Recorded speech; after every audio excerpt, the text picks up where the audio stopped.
Olá, amados, amadas, amigos, amigas, irmãos, cunhadas, sobrinhos. Quando falamos de maçonaria, em nosso último vídeo nós falamos sobre os três pilares da maçonaria. Hoje, a pedido da loja da qual pertenço, nós vamos iniciar um trabalho, acredito eu que tenha 2, 3 ou 4 mais vídeos, que é longo trabalho, sobre a história da maçonaria piauiense. Então, antes de iniciar, gostaria de pedir a todo aquele que nos acompanha, que se não fizer sua inscrição no canal, nos ajude fazendo, deixando um like, uma sugestão, um comentário, eu ficaria muito grato. Bom, a primeira loja maçônica a ser criada em Teresina foi no dia 29 de outubro de 1858, em que vários irmãos da loja Humanidade e Concórdia do Oriente de São Luís, Maranhão, se uniram e formaram um grupo para em Teresina fundarem a loja Caridade Segunda. As primeiras lojas gobianas são, eu vou citar aqui apenas 5, porque existem várias, né? A primeira foi a Caridade Segunda no ano de 1858. A segunda foi a Fraternidade Parnaibana em 1906. A terceira foi a Igualdade Florianense, 1908. A quarta foi a Liberdade Teresinense, em 1448. E a quinta foi a Acácia Teresinense, em 1948. Todas essas lojas tiveram uma trajetória incrível. E nós vamos falar, primeiramente nós vamos iniciar falando da Caridade Segunda. E depois nós falaremos das outras 5 lojas que deram o impulso à maçonaria piauiense, que iniciaram o trabalho da maçonaria piauiense aqui na nossa capital e no Piauí. Bom, vamos falar primeiramente da Caridade Segunda. A loja Caridade Segunda, ela foi fundada no rito moderno.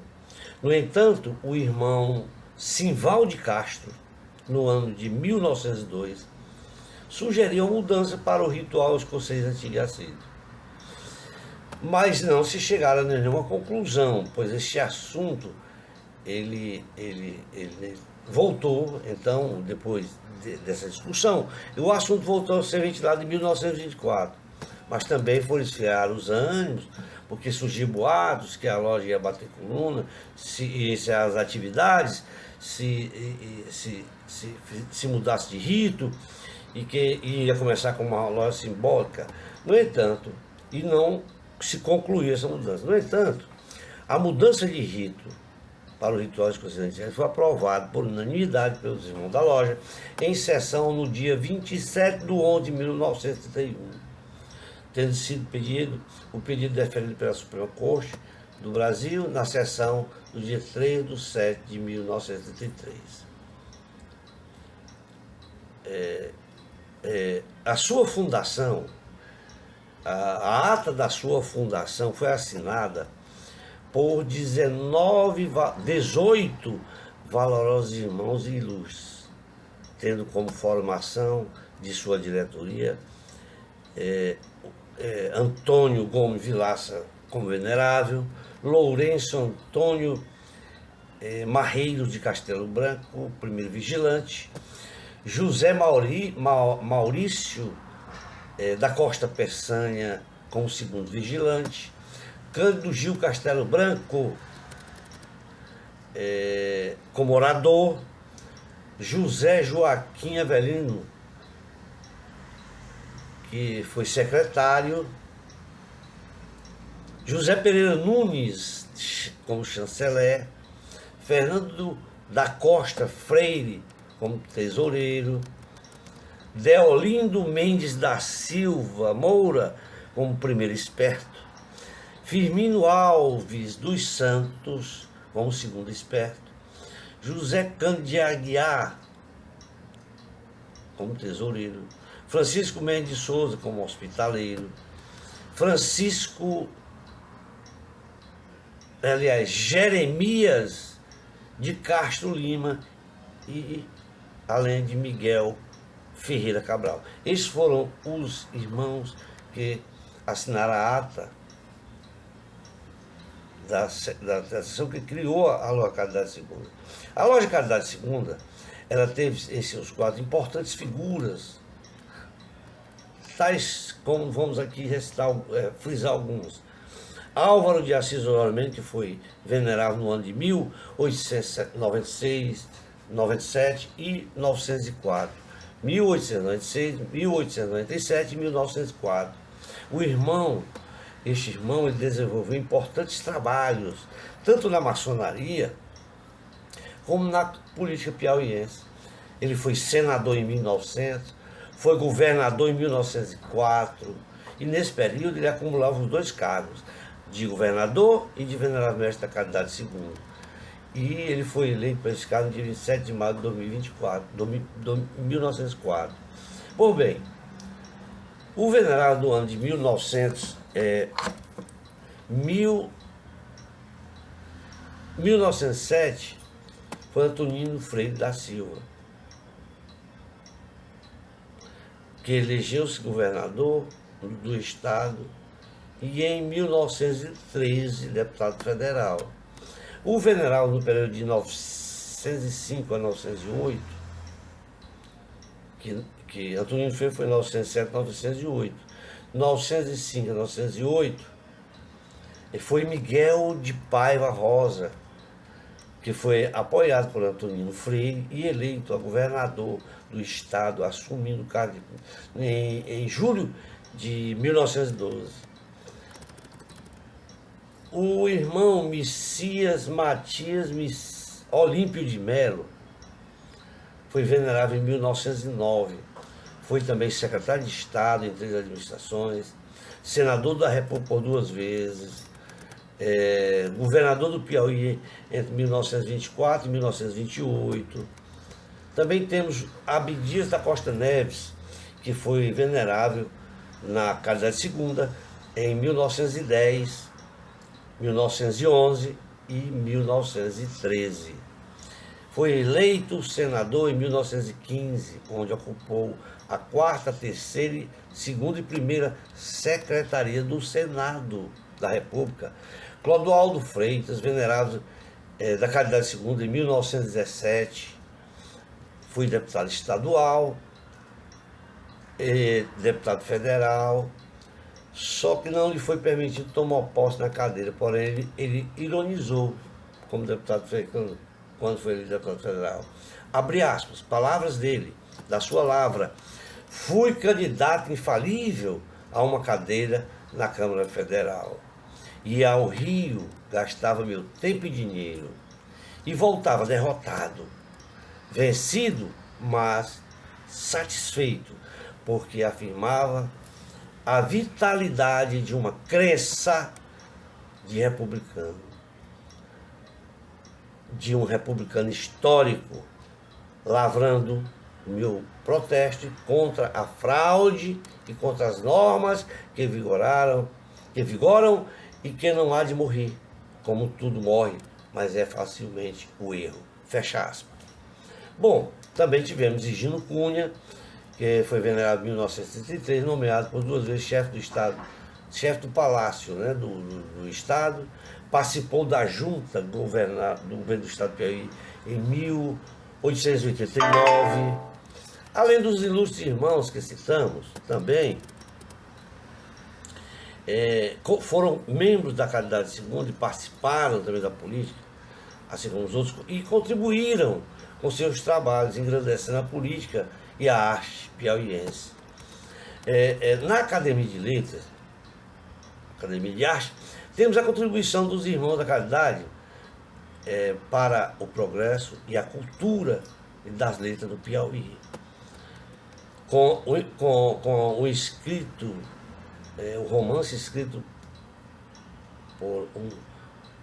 por Abdias Neves, chamado o Monicaca. Isso ele escreveu em 1902 e foi lançado em 1907. A academia também, Piauiense de Letras, quando fundada, teve na sua comissão organizadora a participação de 5 membros da loja Caridade Segunda. Vou citar cada um: Clodoaldo Freitas, Abdias Neves, Higino Cunha, Miguel Rosa e Antônio Freire, tendo como seu primeiro presidente da academia o irmão Clodoaldo Freitas. E as cadeiras que foram ocupadas por membros da Caridade é a 1, a 4, a 7, a 11, a 20, a 24, a 25 e a 32 e a 33. Foram todas elas ocupadas por intelectuais e todos da loja Caridade Segunda.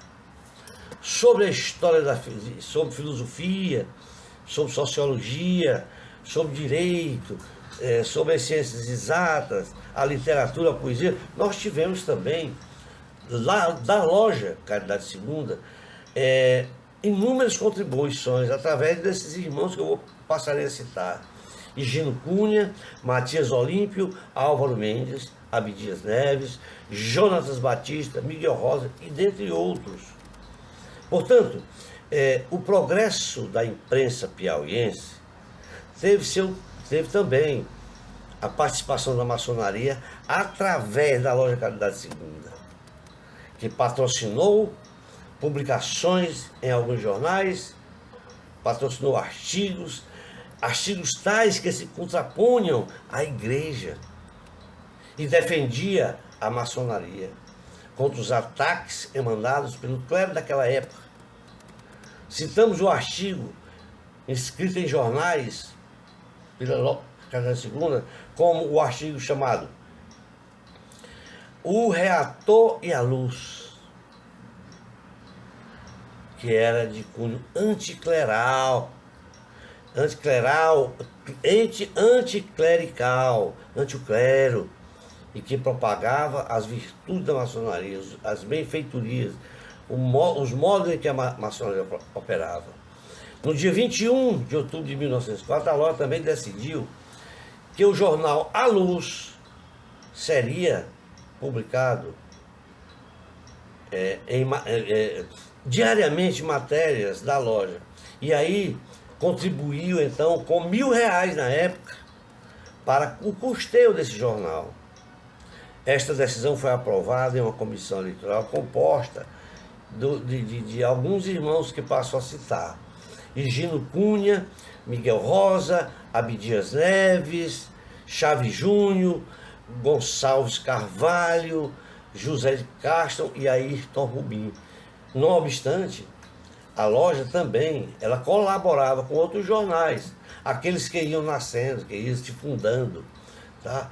De tal forma que ela sempre colaborou com os jornais para que publicassem artigos sobre a maçonaria e contra aquelas injúrias cometidas e publicadas pelo clero da época.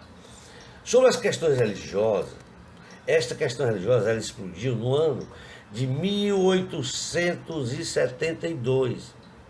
E essas questões vieram a atingir todo o país, não só o Piauí.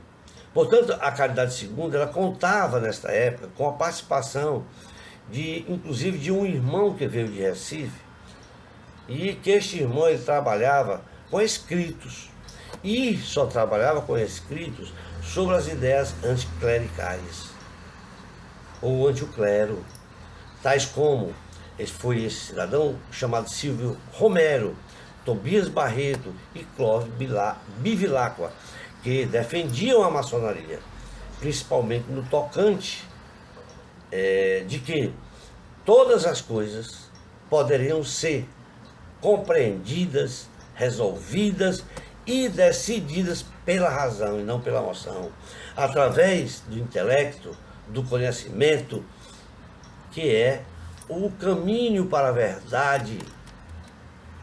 Daí então, esta contribuição veio através de uma elaboração de uma ação consciente que visava negar o direito divino, o misticismo, o sobrenatural e uma ação religiosa baseada na razão e não na emoção de determinados párocos. Os irmãos Higino Cunha,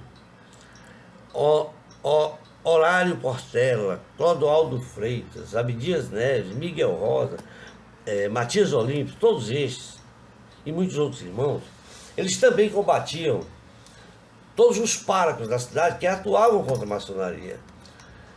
Esses padres atuavam na maçonaria quando faziam a sua homilia nas igrejas, quando pregavam ali o evangelho. E aí propagava essa ideia que era contra a maçonaria e contra os próprios maçons. A contribuição que a maçonaria deu à arte, ela se deu em um período em que a maçonaria se prontificava a divulgar a cultura de nosso povo. Tanto que nós temos irmãos que se destacaram através de iniciativas individuais, dando ali a sua contribuição para a música, para a poesia, para o artesanato e para a pintura. Portanto, em muitas lojas, tá, tem peças de arquiteturas que foram tombadas pelo patrimônio público do Piauí e que são hoje bastante preservadas pelo museu e nas próprias lojas, no Museu da Maçonaria, né? Citamos como exemplo, olha, o Palácio Pelicano na Rua Paissandu. Esse palácio foi tombado pelo patrimônio histórico público, como um patrimônio histórico do Piauí. Também podemos citar aqui como arte e a pintura da abóbora celeste nas lojas, onde o artista ali, ele procurou representar um céu através da pintura, que retrata também a perfeita exatidão e flora ali o relevo geográfico do estado do Piauí. Toda a planta da loja está ali e é diferenciada pela arte. Haja visto que as confecções se decoram através dessas confecções, vem também a decoração das colunas e do Oriente. No que diz respeito às ações filantrópicas, a maçonaria piauiense, através da loja Caridade Segunda, ela sempre se posicionou para o lado dos mais pobres. Ela sempre amparou socialmente a todos os necessitados. A loja Caridade oferecia meios de sobrevivência, meios de justiça e de educação para essa classe pobre. Oferecia a sua ajuda quando havia grandes calamidades, estava ali a maçonaria oferecendo a sua ajuda. Quando havia calamidades, desastres que envolveram a nossa capital, tais como enchentes aí, que se deu muita calamidade. Então a maçonaria sempre esteve presente em todas essas ações filantrópicas. Sempre a loja, ela elegia venerados comprometidos com as suas tradições, em que esses venerados eles dirigiam a loja, sempre baseados na prática da solidariedade sincera, na união entre os irmãos, motivo pelo qual deve-se exaltar a todos aqueles que, pelo seu legado, deixaram uma loja digna dos princípios da sublima ordem, que deve...